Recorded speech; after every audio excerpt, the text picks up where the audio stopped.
ಪ್ರಣಾಮ ಗುರುಗಳೇ, ಪ್ರಣಾಮ.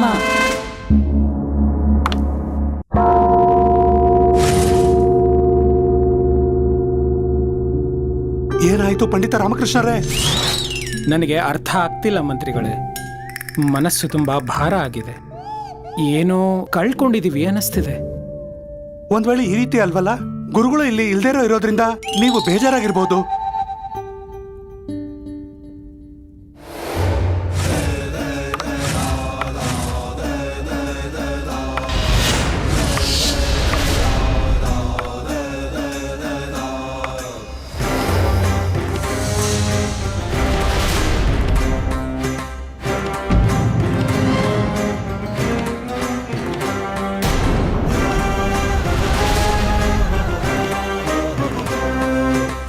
ಗುರುಗಳೇ,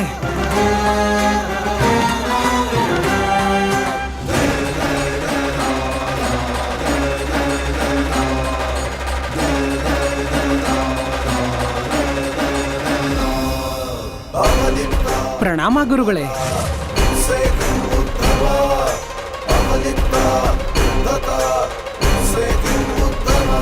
ಪ್ರಣಾಮಗಳು ಮಹಾರಾಜ. ಪ್ರಣಾಮ ಗುರುಗಳೇ. ಯಾಕೆ ಆಶ್ಚರ್ಯವಾಯಿತು ಎಲ್ಲರಿಗೂ ನನ್ನ ನೋಡಿ? ಚಕಿತರಾಗಬೇಡಿ, ಕನಸೇನೂ ಕಾಣುತ್ತಿಲ್ಲ. ನಾವು ಪುನಃ ಬಂದೆವು. ಆದ್ರೆ ಇಷ್ಟು ಬೇಗ ಯಾಕೆ ಬಂದ್ರಿ? ಅಂದ್ರೆ ನಾನು ಏನ್ ಕೇಳ್ಬೇಕು ಅಂತಿದ್ದೀನಿ ಅಂದ್ರೆ ಗುರುಗಳೇ, ನೀವು ಇಷ್ಟು ಬೇಗ ಇಲ್ಲಿ ಹೇಗ್ ಬಂದ್ರಿ ಅಂತ.